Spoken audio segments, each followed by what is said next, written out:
Hello बच्चों लोग, मैं हूं सुशील और मैं स्वागत करता हूं लर्निंग 5 पर। और आज मैं आपके लिए 12th क्लास कक्षा 12 क्लास का इकोनॉमिक का पेपर जो 16 अप्रैल को होने जा रहा है उसके लिए सेकेंड वीडियो लाया हूं, जिसमें मैंने पहली वीडियोस बनाई है वो आप हमारे चैनल पे अवेलेबल है, आप देख सकते हैं।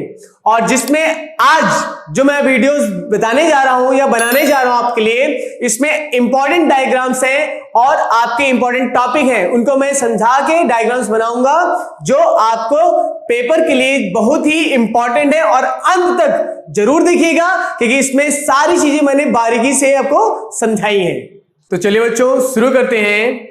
इकोनॉमिक आपका जो पेपर है 16 अप्रैल को, उसका सेकेंड पार्ट, जिसमें आपका वेस्ट अर्थशास्त्र का जो वर्क है या उसमें आपके डायग्राम्स हैं, उसमें रिलेटेड चैप्टर्स के वो सारे मैं आपको बता रहा हूं।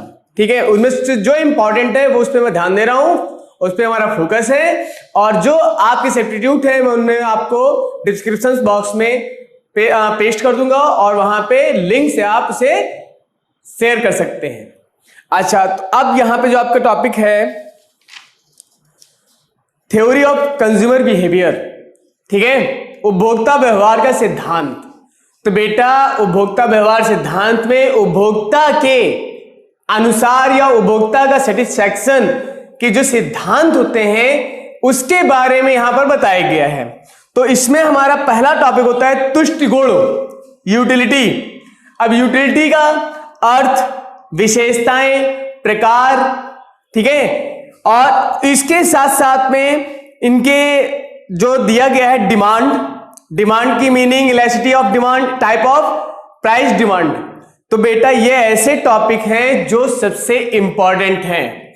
अच्छा, अब इसमें जो तुष्टि गुण होता है, ठीक है, इसमें तुष्टि गुण का मतलब है क्या और तुष्टि गुण कैसे होता है। तो देखिए, जब किसी प्रोडक्ट को हम यूज करते हैं, ठीक है, जैसे आपका एक बिस्किट का पैकेट या एक कलम पेन है आपका, तो जो पेन होता है उसका हम यूज करते हैं, ठीक है। अब पेन को अगर हम यूज करते हैं जब तक उसका इंक होता है तो हमें संतुष्टि तब तक मिलेगी जब तक उसका इंक यूज कर लेते हैं तब तक। अच्छा, अब अगर पेन की इंक खत्म तो पेन का काम खत्म। लेकिन अगर पेन अच्छा है, उसकी वैरायटीज अच्छी हैं, तो आप उसको अपने पास रखते हैं क्योंकि आपकी संतुष्टि उसको फेंकने की नहीं हुई है। अच्छा, वही काम अगर दूसरा प्रोडक्ट आपको देता है तो उसमें जितना भी मार्जिन आता है, अंतर आता है, वहां पर हम तुष्टि गुण को कैलकुलेशन या मापन करते हैं।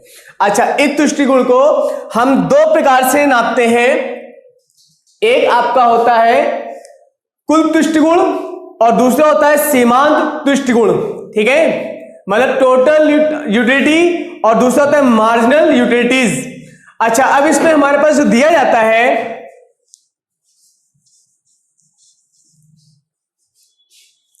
तो बेटा आप टोटल यूटिलिटी के बारे में आपको बता रहा हूं, ठीक है, कुल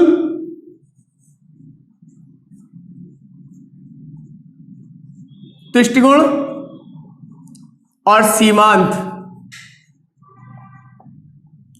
तो बेटा ये दो होते हैं जिन्हें मैं आपको डायग्राम के माध्यम से भी समझा रहा हूं और इनकी मीनिंग के बारे में भी समझा रहा हूं। अच्छा देखिए, जो आपका दिया जाता है कुल तुष्टि गुण का मतलब यहां पर होता है कि वस्तु की पूर्णतः उपयोग, मतलब जब तक वस्तु का अस्तित्व होता है तब तक हम उसे उपयोग करते हैं, तो उसे कुल तुष्टि गुण मतलब टोटल यूटिलिटीज कहते हैं। अच्छा, सीमांत तुष्टि गुण का मतलब हमें उस प्रोडक्ट के यूज करने के बाद अगर किसी अगली यूनिट से जितना हमें फायदा मिलता है, जितना हमें मार्जिन यूटिलाइज उपयोगिता मिलती है, उसे हम मार्जिनल यूटिलिटी मतलब सीमांत उपयोगिता कहते हैं, तुष्टि गुण कहते हैं। हाँ, तुष्टि गुण को दूसरा नाम उपयोगिता भी कहते हैं, तो बेटा कंफ्यूज मत होना। अच्छा, अब इसमें मैं आपको यहां पे जो हमारे उपयोगिता के बारे में होता है वो तीन प्रकार के होते हैं, पॉजिटिव, शून्य और निगेटिव। ये तीन होते हैं, धनात्मक, जीरो और ऋणात्मक। ये तीन प्रकार के तुष्टि गुण होते हैं जिनमें आपको एक्सप्लेनेशन दिया जाएगा। अच्छा, अब मैं आपको इनको नंबर्स और डायग्राम के आधार पे समझा रहा हूं। तो बेटा पहला है कुल तुष्टिगुण या कुल उपयोगिता। तो इसका मतलब होता है कि जब किसी भी इकाई का पूर्णतः उपयोग उसकी सीमांत उपयोगिता के बराबर होता है या टोटल कंप्लीट वर्क होता है या उपयोगिता होती है, उसे हम कुल तुष्टिगुण कहते हैं।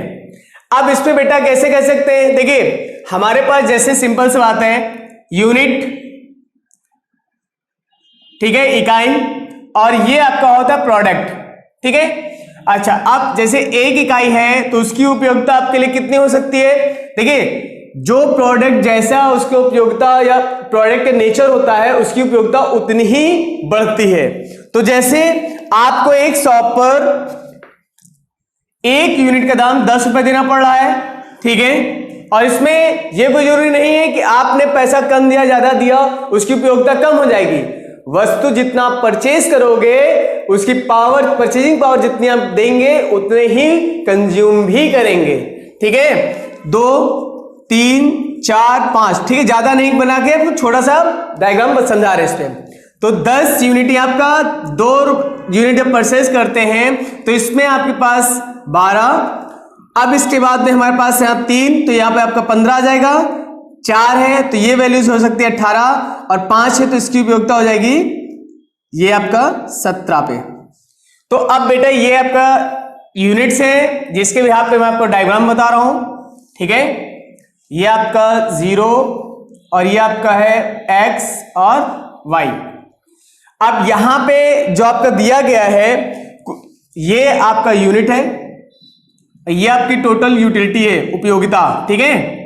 अच्छा, अब देखिएगा ध्यान से, यहां पे माप आपका होता है पैमाना जिस पे आप माप सकते हैं 1 सेंटीमीटर 2 सेंटीमीटर। तो यहां पर 1 सेंटीमीटर 2 3 4 5, ठीक है, 6, तो यूनिट के हिसाब से आप रख सकते हैं। अब यहां पर 1 2 3 4 5 6 7 8 9। तो अब जैसे यहां पे बोला कि 1 सेंटीमीटर बराबर 1 यूनिट, ठीक है, और यहां पे हम माप सकते हैं कि आपका 1 सेंटीमीटर बराबर 4 प्रोडक्ट या 4 प्रोडक्ट की यूटिलिटीज, ठीक है। तो अब यहां पर क्योंकि देखिए हम जितना मानेंगे उसी के हिसाब से हमारा प्रोडक्ट भी कवर करना पड़ेगा। 1 2 3 4 5 6 7, तो हम 2 मानते हैं। तो 1 centimetre is equal to 2 utility, ठीक है, और यहां पर मानते हैं 1 centimetre is equal to 1 unit, ठीक है। अच्छा, अब देखिए 1 यूनिट है तो वहां पे हमारा प्रोडक्ट कितना मिलेगा 10। तो आपका एक प्रोडक्ट में 10 प्रोडक्ट है तो यहां से 10 2 4 5 6 5, और यहां पे आपका प्रोडक्ट होता है 10। तो अब यहां पे आप इसके लिए ग्राफ के लिए वैल्यूज बना सकते हैं जैसे, ठीक है। अच्छा, अब दूसरा, जब 2 यूनिट्स होती हैं, थोड़ा देखिए यहां पे मैं थोड़ा डिस्टर्ब हो रहा है इसका, तो आप थोड़ा गैप देख लीजिएगा या 1 सेंटीमीटर के गैप में इसको बना लीजिएगा। अच्छा, जब दूसरा प्रोडक्ट हम यूज करते हैं तो उसमें कितना होता है 12। तो 12 का मतलब होता है जस्ट अपर, इट मीन कि यहां पर नेक्स्ट। तो अब हम यहां के लिए इसका ग्राफ बनाते हैं जस्ट अटैच इसी से, ठीक है। अब हमारे पास कितनी यूनिट है भाई 3। अब 3 यूनिट में कितना आएगा 15। तो 3 यूनिट पे हमारे पास 15 पे आएगा, तो ये आपका हो गया 12 14 और 15,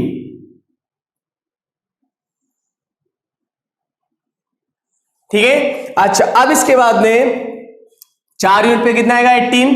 तो 18 के बाद कितना होगा 1 2 3 4 5 6 7 8 9, तो ये आपका 9 हो जाएगा। अब यहां पे आपकी उपयोगिता यहां पर आएगी, ठीक है। अच्छा, अब लास्ट में हमारे पास कितना आएगा भाई 5th यूनिट है तो कितना आएगा 17। तो इसका मतलब यहां पे यूटिलिटी थोड़ी कम हो रही है, तो यहां पर मिडिल में यहां पर वैल्यूज को शो कर देंगे। तो ये जो हमारा डायग्राम बन रहा है वो कुल उपयोगिता के लिए बन रहा है। तो जितना प्रोडक्ट आप यूज करते हो उतना ही उसे हम यूज करते हैं, ठीक है। तो ये इसकी उपयोगिता हो जाती है कुल उपयोगिता का, ठीक है बच्चों। तो बच्चों अब मैं आपको बताता हूं सीमांत दृष्टिकोण, सीमांत उपयोगिता, ये आपका दूसरा है।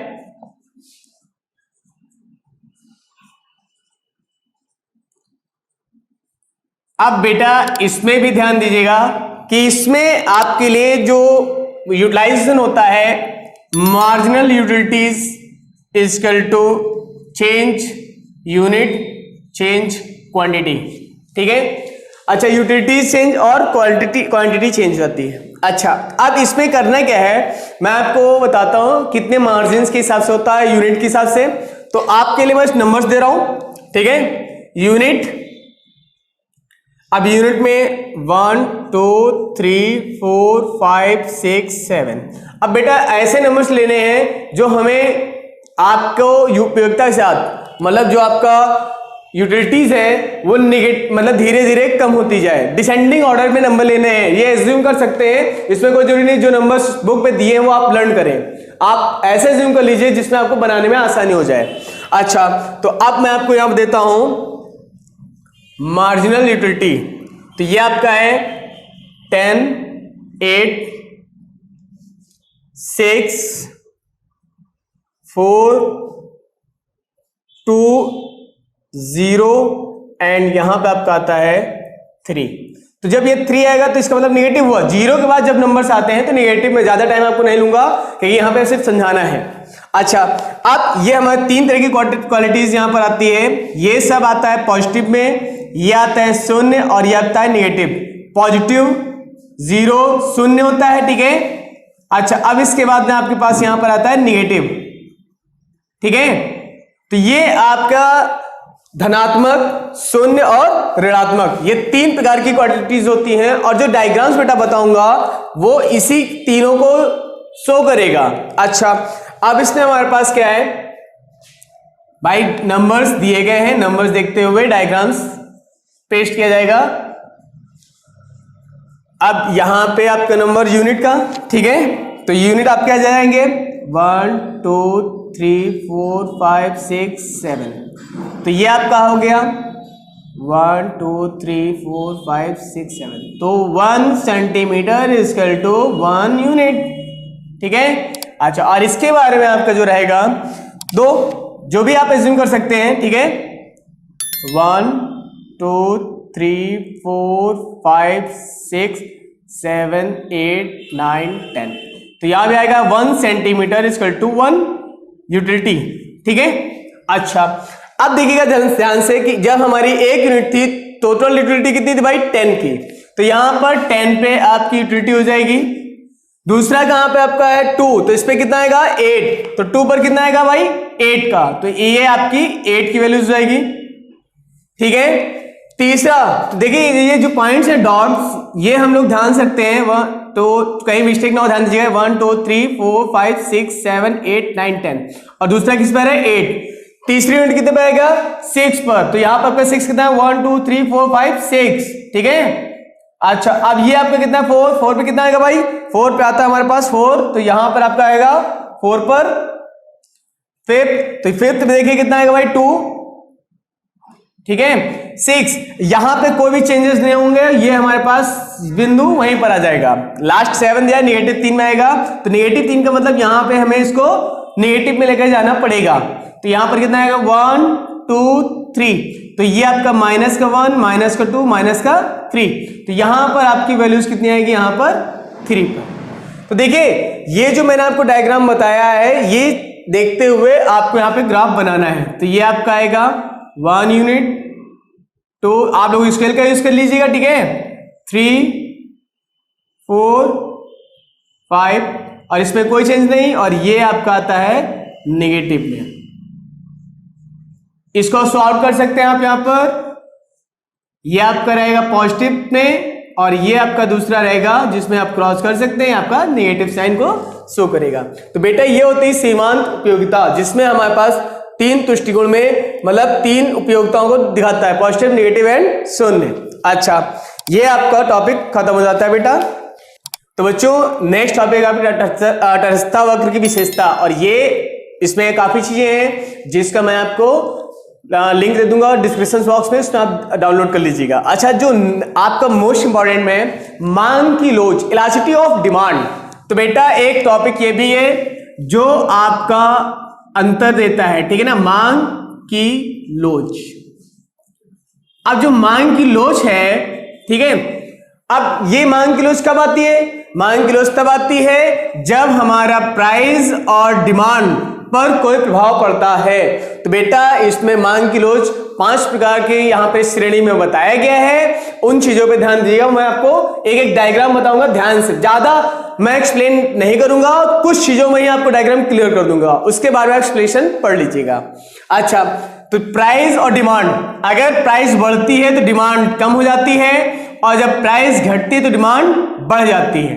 लेकिन कुछ ये होती है जहां पे प्राइस बढ़े तो भी आपकी डिमांड बढ़ जाती है, और डिमांड मतलब यहां पे अगर डिमांड बढ़ रही है तो प्राइस भी बढ़ जाएगी, और डिमांड अगर कम हो रही है तो प्राइस भी कम हो जाएगी। ऐसे कुछ केसेस होते हैं जिनमें बस उपयोगिता होती है प्रोडक्ट की। अच्छा, अब इसमें जो आपको बताने जा रहा हूं, पहला है पूर्णतः बेरोजगार मांग, ठीक है, एक नंबर आपका आएगा पूर्णतः बेरोजगार मांग।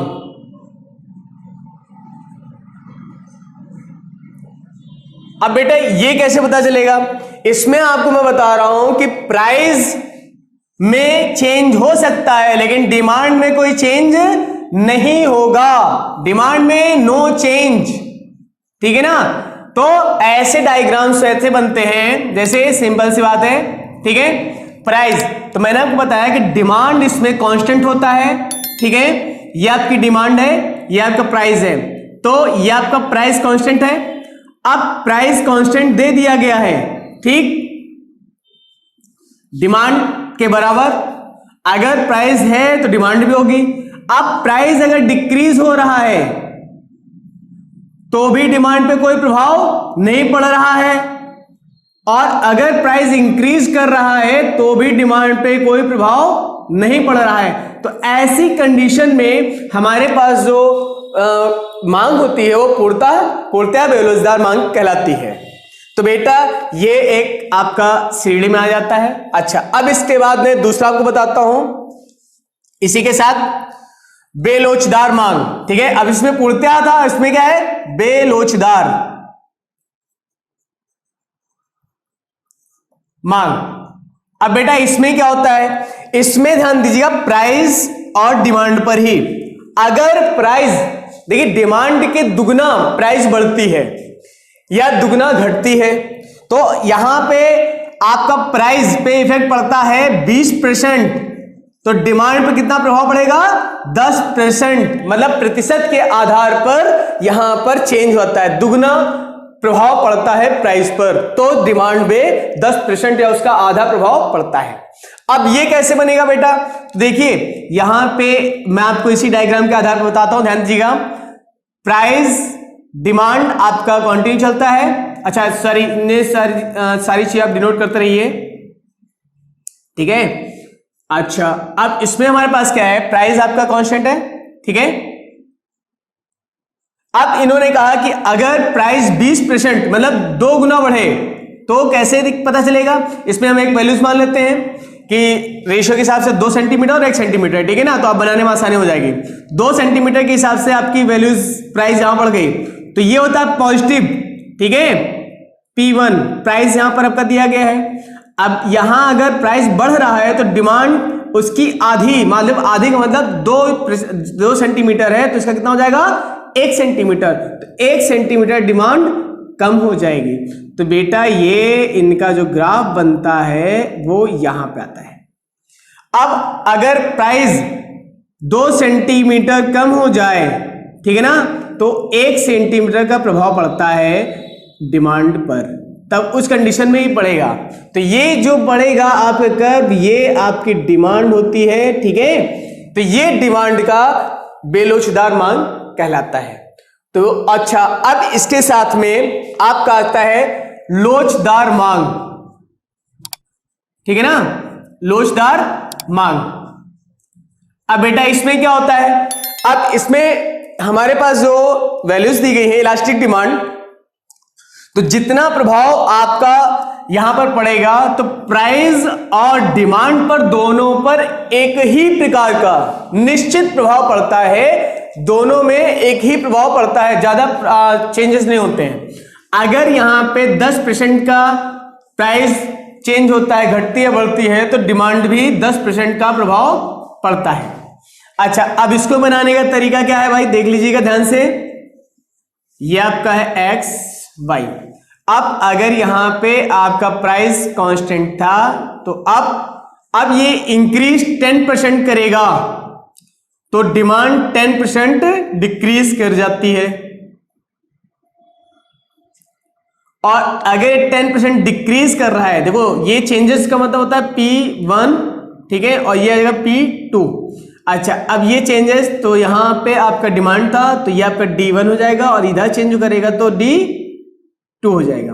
तो ये आपका डिमांड कहलाएगा बराबर के हिसाब से। तो ये लोचदार मांग कहलाता है। तो बच्चों, अब इसका जो आगे का पार्ट है, ठीक है, इसे बोलते हैं अत्यधिक लोचदार मांग, हाईली इलास्टिक डिमांड, ठीक है।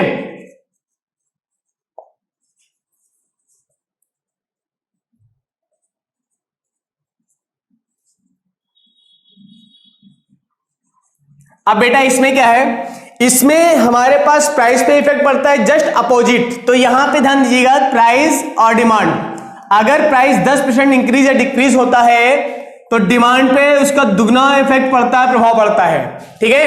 तो अब ये कैसे बनेगा, देखिए यहां पे आपका प्राइस की वैल्यूज में, ठीक है, 0y(x) प्राइस और डिमांड, ठीक है। अब मैंने आपको बताया प्राइस, अगर प्राइस पे 10% इफेक्टेबल होता है, तो डिमांड कितनी है, 20%, ठीक है ना। अच्छा, अब इसके बाद में अगर यहां पे ये प्राइस चेंज हुआ, तो डिमांड भी चेंज हो गई। अच्छा, तो इसका ये इफेक्ट आता है। और अगर यहां पे 10% होता है, तो इसका कितना आएगा भाई, दुगना, तो इसका जस्ट अपोजिट पड़ जाता है। तो ये इसका जो ग्राफ बनेगा वो इस तरीके से बनेगा, ठीक है। तो ये आपका इफेक्टेबल ये आएगा।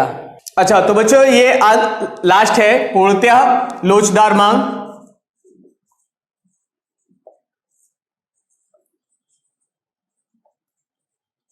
अब बेटा इसमें क्या है, इसमें आपका प्राइस कांस्टेंट रहेगा, फिक्स रहेगा, ठीक, और डिमांड भी यहां पे इंक्रीज या डिक्रीज हो सकती है, इंक्रीज कर सकती है या डिक्रीज कर सकती है।